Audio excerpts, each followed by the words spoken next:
Hello, and welcome back to the Talent Pieces podcast. I'm your host, Carlos Delcid. And here, we're all about talent and culture for entrepreneur, startup founders, and business leaders looking to scale their company effectively. If you find today's episode helpful, don't forget to share it with a fellow entrepreneur. You can follow the Talent Pieces podcast on Spotify, Apple Podcasts, and YouTube.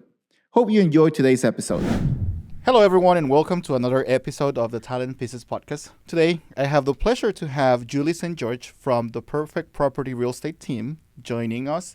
And, first of all, Juli, it's great to have you here. Thank you so much. It's amazing. I love your podcast. I'm a big fan. Thank you. Thank you. I'm a big fan of your work, so definitely there's mutual admiration here. We'll definitely love to know a little bit more about your background and, of course, what you guys do today. But let's start with who Juli St George is. And it's funny because I'm in real estate, and a lot of my clients, I put the customer service part of it first. I could work with someone for 10 years and they don't know things about me because I make the experience about them. Right. And so it's really funny when they do hear about something I've done or they read about something I've said and they're shocked. So I love this question because, so I grew up in New Jersey and I left home early. I left home at 17. And then at 21, I bought a one-way ticket to France. Oh, wow. I didn't speak French, and I landed on a small island off the west coast of France as an au pair, and I lived there for several years and traveled all over France, learned French. The island was very tiny. It's only 5 miles by 10 miles long, and the police at some point, because I was very illegal after the visa ran out, Very illegal. Very illegal. The police at some point said, well, Juli, we seem to like you. Everyone seems to like you. Don't kill anyone and don't sell drugs and you can stay. So it was a very relaxed island and it's just a great spot. So I lived there for a while. Then I came back to New Jersey and was finishing up college. And then I bought a one-way ticket to India because you could do that before 2011 or 2001. Wow. And so I lived in India for a while. I went to school there. I studied Sanskrit and Hindi. And by the time I left India in 1997, I could actually read the newspapers. So it's a little rusty, my Hindi reading and writing, but I love to speak it still. So that's, okay. Yeah. Now, what she was saying before that, clients of her gets to be surprised after knowing her for more than 2 years now. Yes, I am exactly there. Because I didn't know any of this, but wow. Then I finished college. I finished Rutgers in New Jersey and with anthropology and teaching ESL as a minor. So I had French and Hindi under my belt and a college degree. And then I went to work for the government of Japan and lived in northern Japan for a while. And it was negative 45. Oh my God. And I would drive down the road and the ice floes from Siberia, the giant ice, they're like right. icebergs, but they're ice floes and they would float down the street. And so you'd be driving down and looking out and there were icebergs just floating down, past the street. It was really neat. It was a neat experience, but it was not my cup of chai. So okay. I left after a year of living in Japan and came back to Atlanta. Well, after living around the world and coming to Atlanta, that speaks of, what a beautiful city this is and, what a great state Georgia is to live. Atlanta's a great city. Yes, absolutely. So tell us a little bit more about, of course, from having your own business, which is, the real estate property team, the Perfect Property Real Estate team. I got it right. How has, this building the right relations with your clients help you in the long run? Because it's not just about selling houses, but you actually get to build those long-term relations. And I think that's one of the things that amazed me the most when you and I started working together. I think I have a general and genuine curiosity about people, and I like people. And my business approach is that we lead with education. So for me, it doesn't matter if you buy or sell a house with me ever. I'm still going to help answer your questions. You could buy a house this year or next year or 10 years from now. I am here to help you understand the process because it is a process that you can have a lot of difficulties with, and Right. it's it's the biggest investment you may ever make is owning a home. Yeah. And so you can fall prey to a lot of scams, a lot of misinformation, and I don't want to see anyone have that experience. I want to make sure that they have amazing experiences and that they feel really empowered to make not only a huge financial decision, but a decision that impacts every part of your day. Right. It's where you celebrate every holiday. It's where you celebrate life. It's where you go home after a really hard day. Your Yeah. home is a really important piece of your life. It's where you spend most of your time, even if you're at work a lot. So I want to make sure that the people that we help, or anybody that we come in contact with, really has the education to make an empowered and smart move.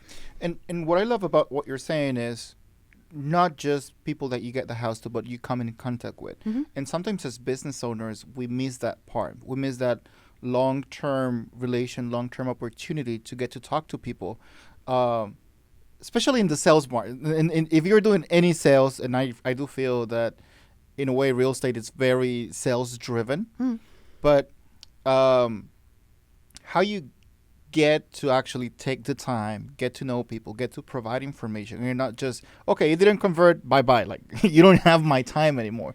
But how do you actually give that extra mile and go above and beyond? Well, and I think it depends on what service or product you're selling. Everybody needs a home. So while I come in True. contact with you, I might not need your service, but somebody who lives in a house, or who may need Yeah. a new house, or who may want to buy a house or a condo, or an investment property, or might need commercial real estate help. So it's something that's really universal. Right. And it's not a product or service that only hits a certain sector. It's everyone has the ability, once you're 18, to buy a house. Yeah. But the idea that you just shared that I really like is, yeah, I might invest time in you, and you might never become, you probably already have a house and you Right. don't want to ever move from that house. But is someone that will be looking for a house.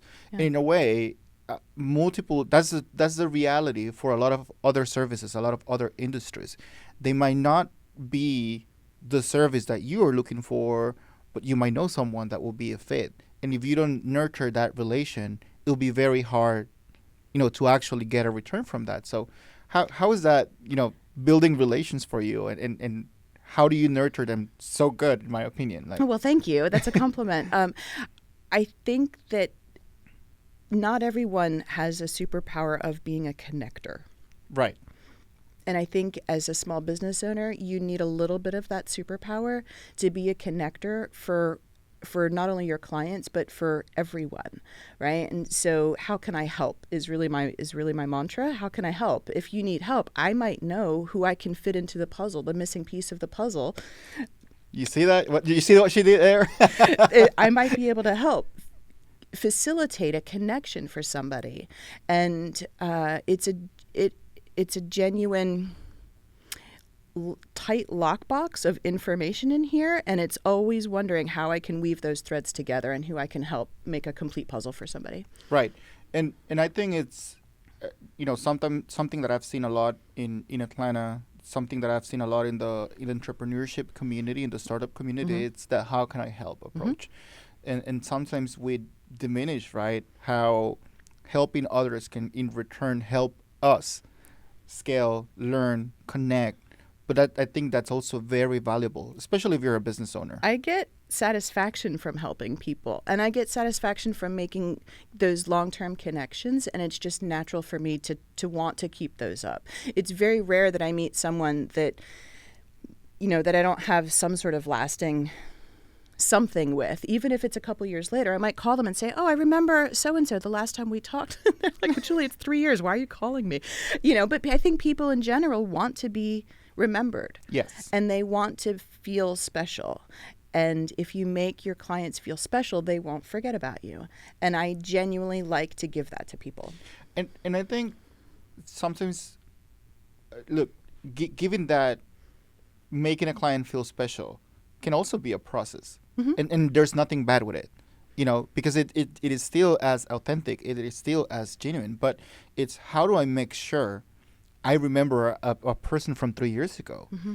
right? And especially because today, and again, from a sales perspective, we have all these databases, we have all these leads, and if after 8 cold emails and 2 attempts to call, you didn't get a response, then that is already a cold email that will go to a different sequence. Like, how do you keep that people-centric approach in the top of your operation? Because I feel that is something very intentional, and not just by talking to you, but also talking to your team members. I feel that's something that there's a lot of intention around, but there's also structure and processes that complement that intentionality.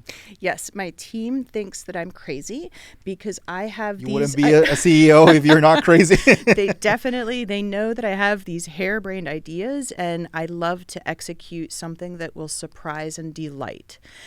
I love to surprise and delight people, and we have these little stickers that you've seen, the stickers, the I Love Atlanta stickers. Yeah. We give them out everywhere. I have jumped out of a car at a red light to hand it to the car next to me and say, here's a free sticker. I saw that you have a whole bunch of stickers on your car. We like to surprise and delight people. So how do we take that on a grand scale?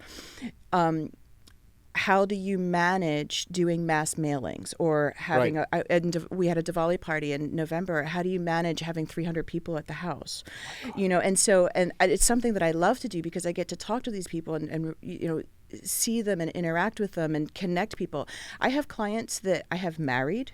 I got my marriage certificates, the universal church, that I could marry them. I have clients that I have connected that now they are married.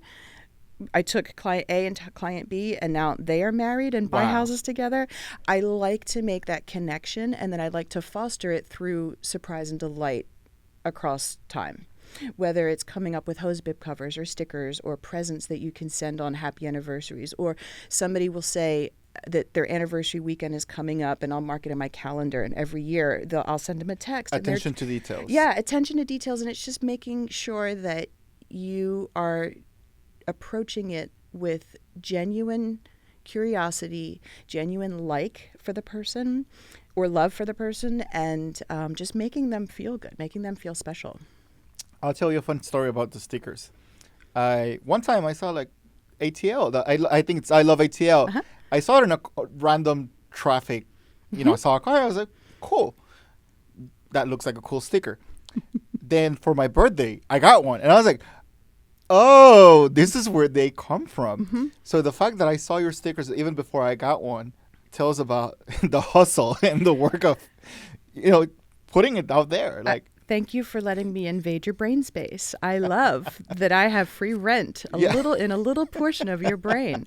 And it's funny because the clients, I send them in birthday cards or we have them at open houses, and people will send me pictures of them driving down the street saying, oh, I saw another one on a bumper sticker in front of me. And I'm like, put the phone down and start, just call me later. Just stop taking pictures on the interstate.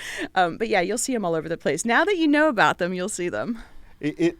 Now you cannot unsee them. Now you cannot unsee them. And I'm happy to mail you one if you want. By the time we get the final production of this podcast, we'll make sure that we put a sticker so they can know what we're talking about. And contact me through Instagram. I will mail you as many as you like. Yeah. I love that. See, and that's how you create those opportunities, right? To not just build your brand without promoting your brand directly, because it's I Love ATL. Like, and then you can see in very small caps, like the Perfect Property Real Estate Team. Perfectproperty.com. Perfectproperty.com, Yeah, right? So it's not the real, and even again going back to entrepreneurship, how do you get to promote your brand without the name of your brand being the biggest thing in the sticker? Yeah, and it's nice because when I go to have coffee, I'll give the barista one and I'll say, hey, do you want a sticker? Almost nobody turns down stickers. When you say, would you like a free sticker? It is like magical. Their faces light up, and I get a happy feeling. I get a real buzz from that, right? My dopamine hits and it says, you just did a good thing for someone today. And you don't know if they're going to take it or throw it away, or they could put it on a bumper and my client is riding behind them, later on that afternoon. I give them you'll see them in stores now. People have them in stores. They have them in restaurants. They're on the backs of trucks. They're almost everywhere. Yeah. But I'm happy to keep spreading the love. The other part that, you were mentioning that I also thought that's what makes entrepreneurs is the reaction of your team to say, oh my God, Yeah. here she comes again with this crazy idea. That once you execute, it's actually a brilliant idea. The eye rolls are audible. When I'm on Zoom or we have our team calls, and I said, guys, I have an idea. You can hear the eye rolls. They're so extreme because they know that I'm about to say something that's going to involve planning and hard work and spreadsheets and how do we do this and what's A through Z and how do we accomplish this. So, yeah. I was talking last year before we did our tech conference in Honduras. It was a conversation with me and my business partner, Darren. And then at some point it was just, he said, it would be cool that we do this conference and we will call it the biggest conference in Latin America, tech conference in Latin America in the future. Mm-hmm. I was like, well, wait, you got something there. Yeah. So then I started thinking about it. And then, my team got this like midnight Slack message of, guys, hear me out. We're going to do this. We're going to take this budget and reassign it to this. Mm-hmm. And we have 2 months to execute on this idea. And I think the word pivot has to be an entrepreneur's middle name, if not first name, right? Exactly. You have to pivot. And so the midnight Slack message, it is just something that employees, for somebody who has passion, that owns a small business, that is in growth mode, or that really loves what they do and is passionate about what they do, you have to pivot. Everybody has to pivot and rearrange and reassess. And if it's not working, how do we make it work? And how do we surprise our clients? How do we delight our clients? How do we get more clients? How do we stay top of mind? How do we not lose that referral? And I think pivoting is something that every small business owner just has to do on a dime. Absolutely. And innovate, come up with that crazy idea that everyone will tell you it's crazy until it's done. Yes. And it gets the result. So I feel that's a very valuable lesson for entrepreneurship. Hey there, quick break. If you're enjoying today's session, don't forget to hit subscribe and give us those 5 stars. It will help us grow a lot. Now, back to our conversation. My wife is very tired of hearing me say, I have a plan. Because she'll ask me a question and I'll say, hon, I have a plan. She's like, I know you have a plan. You have a plan for everything, but I don't know what your plan is. Because I'll think about something and how to execute it. And it'll be running in the back of my mind, with all these different projects and every client that we have. We juggle so many, like most small business owners, but when you have a lot of clients, you juggle all these clients and every date and every contingency and working on the business, working in the business, right? You know how it goes when you're constantly funneling people from one end of the process to the next, right? So whether they buy a house and they're ready and then they have a baby and they need a bigger house, or they want to start their investment portfolio, or their parents have passed and now they have to sell this property and they don't live in the country. So how do we navigate all of those things, yet how do we pivot and completely innovate all the time? So I think it's a crazy person who's a strong entrepreneur. Absolutely. But it's also an individual that pays attention, right? And again, different markets, but if in my personal journey and puzzle, if I start, just catching up with my clients and understanding their struggles, understanding their success, it opens the conversation, right? Like, hey, I might be able to help you with this, or I might refer you to someone that I know that does this that you need, that is probably not something that will generate a specific remuneration for puzzle, but that it will strengthen that relation with my client. And in the long run, that also it helps your business, helps your personal brand, and just your connections, right?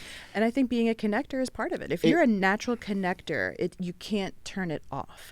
I'm in these masterminds all of the time, and they say, well, how do you lead generate? How do you do this? And I just look at them and I'm truly confused because I don't lead generate. I leave the house.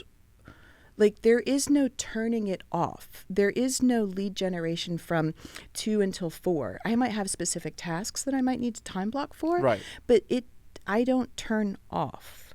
You go I'm for coffee. Constantly talking to people everywhere I go, whether it's, the gas station where, I may or may not get to speak a different language, one of the ones that I have under my belt, and connecting with people, or I don't turn it off. It is a natural, I can't stop it thing. And because it's even something that you don't think about, you just execute around it, right?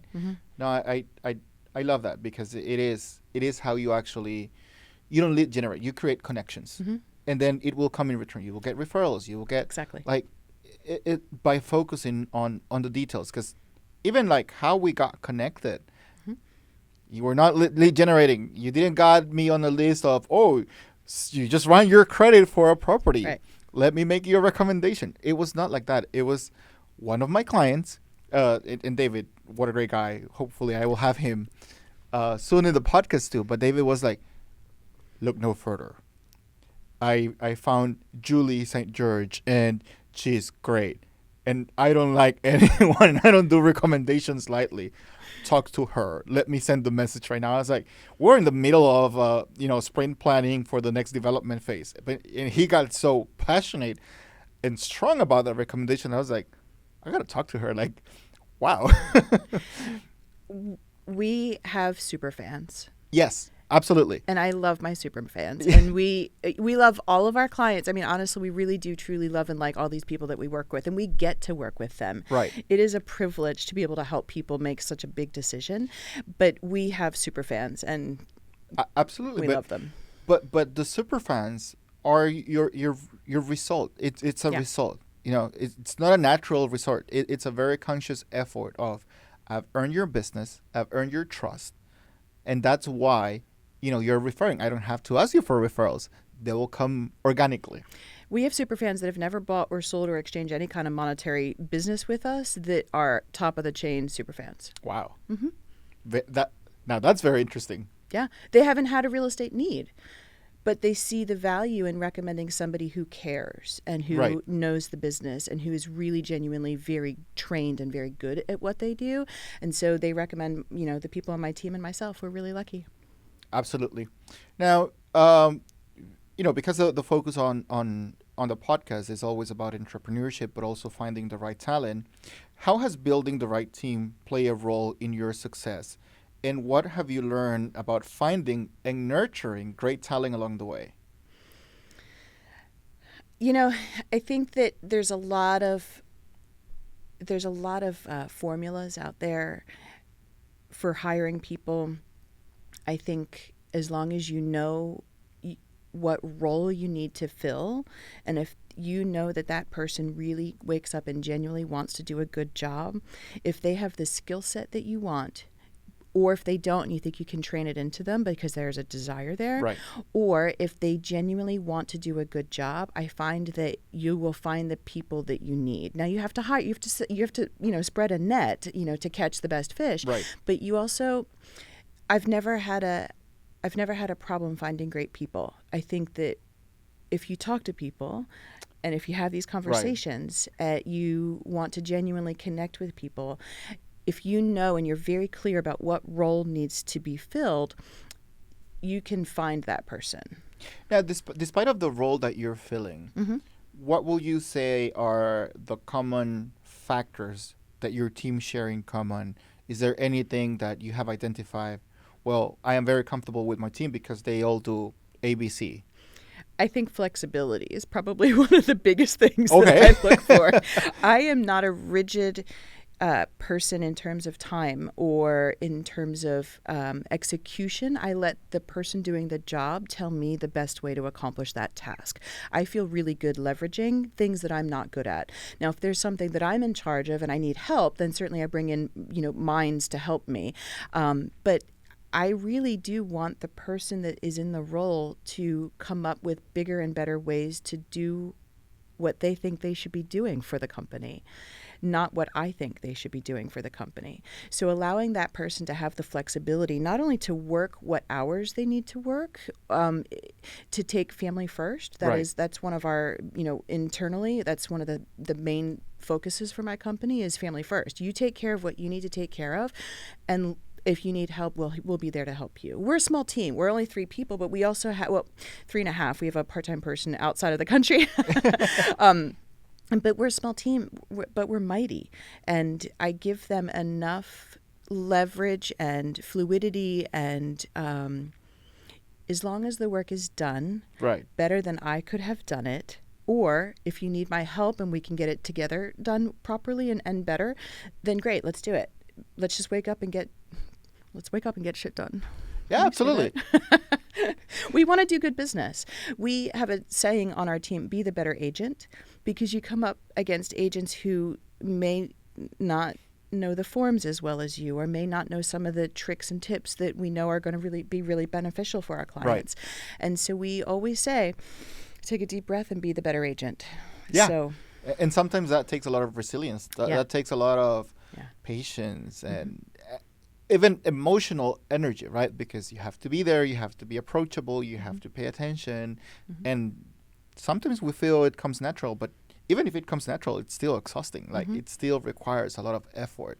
And I think about how I want to be led. I want to talk to people and find out the answers to the questions I have, but I don't want someone telling me what to do. And to the point where I am pretty unhireable from a corporate job perspective, but it's also to the point where if I walk into someone's house and there's a pillow that says relax, in my head I say, don't tell me what to do. Like I can't I want to figure it out, but I don't want anyone to tell me how to accomplish it, because I think outside of the box. I don't think in a linear fashion the way a lot of people do, and I think that it's a constant battle of what is the best approach to be a business owner, and how do I want to run my company, and how do I make sure that my employees or my, the people that I work with are happy and stay with me. I had a woman do all of our back-end admin transaction coordination for 5 years, and she retired, and we're still in touch. We have lunch, and she did a great job, and she made sure that when she was leaving, she passed it on to the next person who's also been with me for over 2 years. So I think retaining people long term is really important. Absolutely. But giving them that freedom to accomplish the job in the best way that they know how, or to research how to do something better and how to grow. I mean, the explosion of AI, and how do we adapt, and how do we accommodate, and how do we be business owners that all of a sudden AI is the new internet from the 90s, right? So I think it's just constant evolution. Yeah, and one of the things that I feel it comes to is understanding that it is your vision, but it is enhanced by whoever you have around, whoever you bring to your team.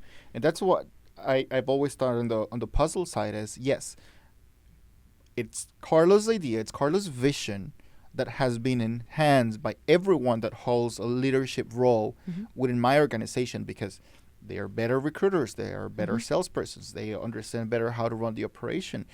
And that is what, builds this collective idea that then we all execute. Because then talking to, someone else from your team, I could know, okay, they have the same approach, they have the same energy. But then it is not a Juli energy anymore.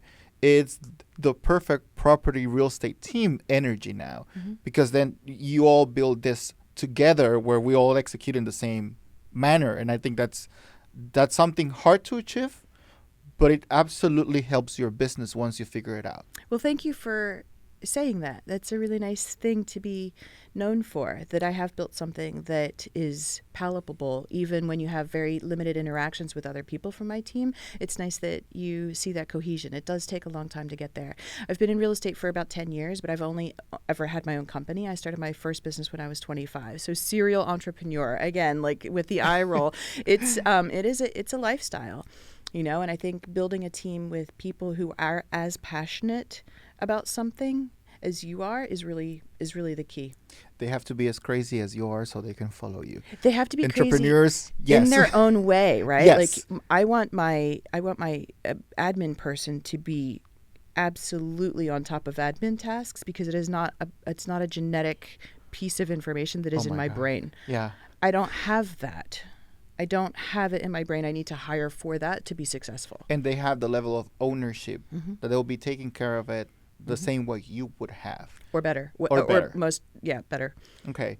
Well, that's absolutely great. Again, congrats for all the success. Congrats for the amazing team that you have. Thank you. And I appreciate you making the time to share some of these best practices and just concepts that every entrepreneur should have in their business, regardless of the industry where they are. I think curiosity, surprise and delight, and connections. I think if you can do any of those really well, a combination or all of them, you're on the road to success for being an entrepreneur. Awesome. Well, fellow entrepreneurs, you already heard it.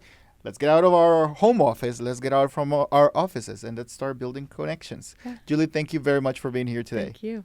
All right. Bye for now. And that's it for today's session. Thanks for tuning in. Don't forget to hit subscribe and follow the Talent Pieces podcast on Spotify, Apple Podcasts, and YouTube. Remember to share this episode with a fellow entrepreneur or business leader if you find today's topic helpful. Bye for now.